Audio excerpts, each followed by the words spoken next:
नमस्कार,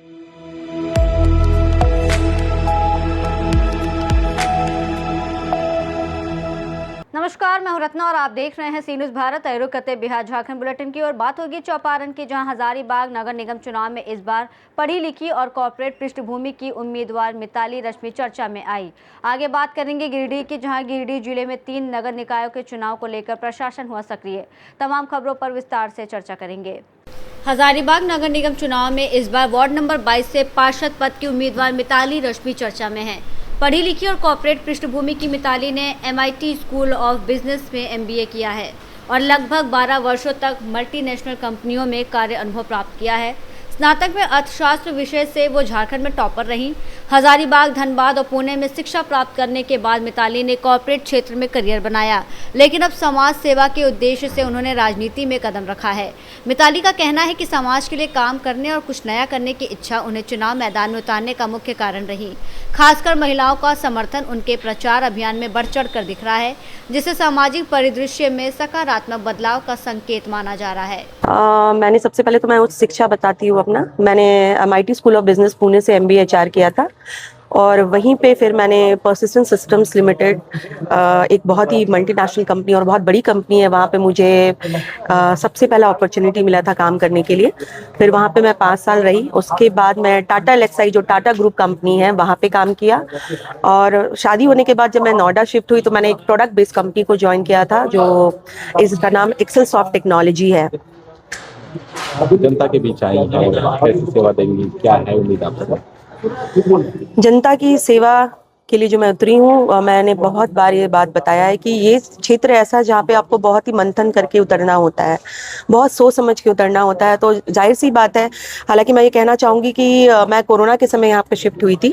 उसके बाद जब कोरोना ख़त्म हुआ तो मुझे बहुत सारे अपॉर्चुनिटीज़ मिले थे, लेकिन मैंने कभी किसी उस तरह के अपॉर्चुनिटीज़ को ग्रैब नहीं किया। तो कहीं ना कहीं मन में लगता था कि कुछ करना चाहिए, क्योंकि बहुत लोग अपनी पीड़ा और अपनी समस्या आके बताते थे कि देखो ना, ये मेरा नहीं बन पाया, देखो ना वो नहीं बन पाया। तो लगता था कि कैसे कुछ तो करें जिससे हम लोग मदद करें। और मैं नहीं, मेरी दोनों जेठानियां, हम लोग समय समय पर महिलाओं का समस्या को सुनते थे और जितना हम लोगों से बनता था हम लोग करते थे। धीरे धीरे मंदिर में हम लोग बैठने लगे, एक दूसरे से बात करने लगे, तो एक परिवार जैसे हम लोग हो गए। और उसके बाद ही दिमाग में आया, लोगों के प्रोत्साहन से, लोगों के कहने पे, कि हमें अब खड़ा होना चाहिए, समाज सेवा के क्षेत्र में उतरना चाहिए। उन लोग कहते थे कि आप लोग इतने सक्षम हैं, आप लोग कर सकते हैं, आप लोग को करना चाहिए। तो उनकी तरफ से ये प्रोत्साहन मिला था। क्या उम्मीद है लोगों का? लोगों की उम्मीद यही है कि जो उदासीनता रही है हमारे वार्ड के प्रति, पूर्व वार्ड पार्षद का, वो दोबारा ना हो और हमारे वार्ड की जो स्थिति है, जर्जर स्थिति है, उससे लोग उभरे और विकास हो हमारे वार्ड में। और जनता के साथ जो बहुत सारी ऐसी नीति है, बहुत सारे ऐसे सरकारी योजना है जो उन तक नहीं पहुंच पाई है, उनको हम वो सुविधाएं मुहैया कराएं। और मैंने लोगों को ये भी मैं वादा करती हूँ कि सिर्फ वही नहीं, हम उससे भी आगे बढ़ करके हमसे जितना होगा हम लोग हर तरीके से मदद करेंगे। चाहे वो आपको किसी वोटर ID बनवाने के उपलक्ष्य में हो, चाहे वो आधार कार्ड सुधारवाने के उपलक्ष्य में हो, क्योंकि टेक्नोलॉजी में काम किया है, मुझे पता है कि किस तरह के ऐप में कैसे काम करना होता। तो वो कहीं ना कहीं मुझे बहुत सहयोग करेगा और लोगों के लिए बहुत सहज हो जाएगा कि वो अपने रिक्वायर्ड डॉक्यूमेंट्स बहुत ही सरल तरीके से बनवा सकें। मैं मिताली रश्मि को इसलिए चुनना चाह रही हूँ कि जो हमारे वार्ड में जो भी हल्का फुल्का महिलाओं लोग के लिए मतलब असुरक्षित महसूस करती हैं, उसका मैं अच्छा से चाहती हूँ कि महिला एकदम आराम से घूम सके, किसी तरह का कहीं दिक्कत ना हो। यहाँ हमेशा चोरी का प्रॉब्लम जो हमेशा मतलब देखा गया है, उसे मैं मिताली रश्मि से रिक्वेस्ट करूँगी कि आगे वो इसमें सुधार करे, हमारे विकास करे हमारे वार्ड का। और ये हमारा रोड बहुत ही जर्ज हो चुका है, जो बरसात में हम लोग को बहुत परेशानी होती है, उसका विकास करे। यही मैं मिताली रश्मि जी से उम्मीद करती हूँ कि आगे विकास की ओर अग्रसर रहे हमारे वार्ड के लिए।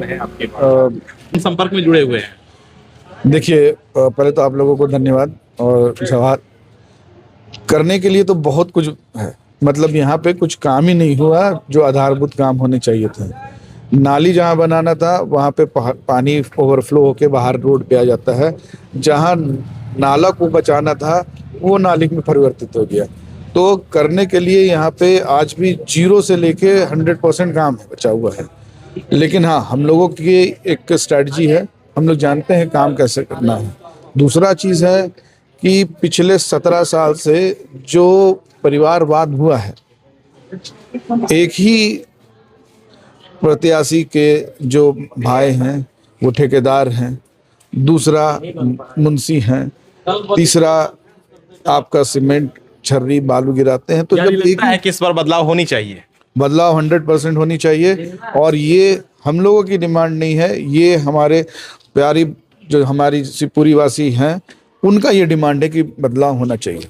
हजारीबाग से सी न्यूज़ संवाददाता मुकेश सिंह की रिपोर्ट।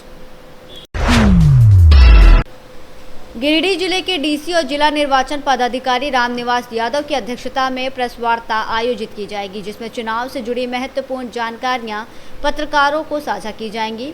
इसी कड़ी में आज जिला निर्वाचन पदाधिकारी रामनिवास यादव और जिले के पुलिस अधीक्षक डॉक्टर विमल कुमार ने तीनों नगर निकाय चुनाव क्षेत्रों का दौरा कर निरीक्षण किया। उन्होंने निष्पक्ष और शांतिपूर्ण चुनाव सुनिश्चित करने के लिए समीक्षा बैठक की और संबंधित अधिकारियों को निर्देश दिए। जिले के धनवार नगर पंचायत और बड़की सराया नगर पंचायत के मतदान केंद्रों का असली निरीक्षण करते हुए उन्होंने मतदान केंद्रों पर उपलब्ध मूलभूत सुविधाओं, सुरक्षा व्यवस्था और मतदान प्रक्रिया की तैयारियों की विस्तार से समीक्षा की। संबंधित अधिकारियों को चुनाव में पारदर्शिता, निष्पक्षता और अनुशासन बनाए रखने के स्पष्ट निर्देश दिए गए। गिरिडीह से सी न्यूज़ संवाददाता अमित की रिपोर्ट। रसोईया धमना स्थित दुर्गा मंदिर प्रांगण में 22 फरवरी सुबह 10:30 पर आयोजित होने वाले सनातन हिंदू सम्मेलन को लेकर क्षेत्र में उत्साह का माहौल है। आयोजन समिति ने सम्मेलन की सभी तैयारियां पूरी कर ली हैं। इस भव्य आयोजन की पूर्व संध्या पर मातृशक्ति द्वारा निकाले गए रूट मार्च ने पूरे क्षेत्र को भक्ति और एकता के रंग में सराबोर कर दिया। आयोजन समिति के अध्यक्ष बद्री साव ने बताया कि इस सम्मेलन का मुख्य उद्देश्य एक समृद्ध समाज का निर्माण करना और सनातनी एकता को सुदृढ़ बनाना है। उन्होंने जोर देते हुए कहा कि ये कार्यक्रम सामाजिक भेदभाव की दीवारों को गिराकर ऊंच नीच के अंतर को मिटाने की एक बड़ी पहल है। सम्मेलन के प्रति जागरूकता फैलाने के लिए महिलाओं ने पैदल रूट मार्च निकाला। जयघोष के साथ निकली इस यात्रा के जरिए समाज के हर वर्ग को कार्यक्रम में अधिक से अधिक संख्या में शामिल होने का आह्वान किया गया। समिति ने समस्त सनातन परिवार से इस महाकुंभ का हिस्सा बनने की अपील की। बरही हजारीबाग से सी न्यूज़ संवाददाता राहुल राणा की रिपोर्ट। बिहार के भभुआ से एक ऐसा हैरान करने वाला मामला सामने आया है जो रिश्तों के कत्ल और साजिश की एक खौफनाक दास्तां है। आपको बता दें कि बीते 10 दिसंबर 2025 को शिवो गांव के पास एक नहर से सुधाकर नारायण तिवारी नाम के व्यक्ति की लाश बरामद हुई थी। मृतक के पिता नचकू तिवारी की शिकायत पर पुलिस ने गांव के ही 5 लोगों पर हत्या की FIR दर्ज की थी, लेकिन सच्चाई कुछ और ही थी। मामले की गंभीरता को देखते हुए SDPO भभुआ के नेतृत्व में एक विशेष टीम का गठन किया गया। FSL टीम CCTV फुटेज और डंप डेटा के वैज्ञानिक जांच के बाद जो सच सामने आया उसने सभी के होश उड़ा दिए। भभुआ के पुलिस अधीक्षक हरिमोहन शुक्ला ने प्रेस वार्ता कर इस ब्लाइंड मर्डर मिस्ट्री का पर्दाफाश किया। उन्होंने बताया कि सुधाकर की हत्या उन 5 लोगों ने नहीं बल्कि उसके सगे भाइयों गणेश तिवारी और आदित्य तिवारी ने की थी। हैरानी की बात यह है कि दोनों भाइयों ने गांव के जिन लोगों से उनका पुराना मुकदमा चल रहा था उन्हें इस हत्या के केस में फंसाने और जेल भिजवाने के लिए अपने ही सगे भाई की बलि चढ़ा दी। पुलिस ने दोनों आरोपी भाइयों गणेश और आदित्य को गिरफ्तार कर लिया है। 2025 को एक शिवो गांव के पास नहर में एक व्यक्ति सुधाकर तिवारी की डेड बॉडी मिली थी, जिसके संदर्भ में उनके पिता द्वारा एक प्राथमिकी दर्ज कराई गई थी अपने गांव के 5 लोगों के विरुद्ध। उस कांड में एक हम लोगों ने टीम बनाई थी SDPO के नेतृत्व में। उस कांड में डिफरेंट जो टेक्निकल हमारी टीमें थीं और टेक्निकल एविडेंस के आधार पर हम लोगों ने इस कांड का उद्भेदन किया है। वस्तुतः इस घटना में मृतक के 2 भाइयों की ही भूमिका है।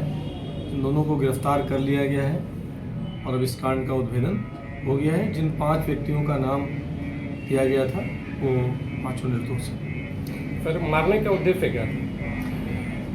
इसमें जो हम लोगों ने अब तक एविडेंस मिला है, कुछ CCTV फुटेज हमें मिले हैं और पूछताछ स्थानीय लोगों के कुछ बयान मिले हैं। उसके आधार पर ये बात आई प्रकाश में कि जिस दिन ये घटना हुई है, जिस रात को, उसी दिन संध्या समय मृतक ने काफ़ी शराब पी ली थी और वो एक गांव में ही हल्ला गुल्ला कर रहा था। उसके परिजनों को जब ये पता चला तो वो उसको पकड़ करके लाए हैं। रास्ते में वो काफ़ी उपद्रव कर रहा था, उसके हाथ वाथ में लोगों ने बांधा है, धक्का मुक्की करके उसको घर में लाए हैं।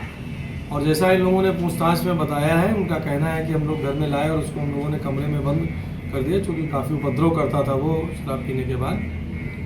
तो उसको कमरे में बंद करने के बाद हम लोग अपने कमरे में चले गए और परिवार के लोग और उनके मिल है उस घर में, वहाँ चले गए। उस लड़के ने मृतक ने अपना फिर हाथ खोल लिया और उपद्रव करने लगा, दरवाज़ा वगैरह पीटने लगा, गाली गलौज करने में। तो फिर ये दोनों भाई कमरे पे गए और लोगों ने दरवाज़ा खोल के उसको कंट्रोल करने की कोशिश की, उसको ज़मीन में गिरा के उसका फिर हाथ बांधा है और बांध करके वो लोग फिर बाहर से ताला बंद करके चले गए। दूसरी बार जब वो देखने गए हैं तो वो मर चुका था। उसी में इनके दिमाग में खुराफात आया कि जो इनके गांव में जिन लोगों से इनका विवाद है क्यों ना उनको फंसा दिया जाए, और गहरी रात होने पर इन लोगों ने उसको स्कूटी में ले जा करके नहर में फेंक दिया। सुबह जब इसके परिवार के माँ पिता लोग उसको खोजने लगे तो बताया कि नहीं 7 बजे ही वो तो निकल गया था गांव से, घर से, और आया नहीं है अभी तक। उसके बाद ये लाश मिली और केस दर्ज हुआ है। तो आगे की कार्रवाई क्या होगी? इसमें इन दोनों की जो भूमिका है, उन दोनों को गिरफ्तार कर लिया, उन दोनों को हम लोग जेल भेज रहे हैं, और भी अगर इसमें कोई एविडेंस आता है जिस किसी के भी विरुद्ध तो कार्रवाई होगी। कैमूर से सी न्यूज़ संवाददाता राम प्रवेश तिवारी के साथ नन्हे तिवारी की रिपोर्ट। पचपकड़ी थाना पुलिस ने मुरली गांव में छापामारी कर मादक पदार्थ सहित 2 लोगों को गिरफ्तार किया। थाना अध्यक्ष पूजा कुमारी के नेतृत्व में कार्रवाई में पुलिस ने 32 छोटे डिब्बों में 12.82 ग्राम ब्राउन शुगर जैसी पदार्थ, 21 पुड़ियों में 34.06 ग्राम गांजा जैसी मादक पदार्थ और 42,000 नगद बरामद किया। गिरफ्तार आरोपी हैं इमाम मियां और रियाज मंसूरी। पुलिस ने दोनों के खिलाफ प्राथमिकी दर्ज कर न्यायिक हिरासत में भेजा। पुलिस ने बताया कि मामले की अग्रतर जांच जारी है। मोतिहारी से सी न्यूज़ संवाददाता नावेदू की रिपोर्ट। बुलेटिन में फिलहाल इतना ही। देश और दुनिया की तमाम बड़ी खबरों के लिए देखते रहिए सी न्यूज़ भारत।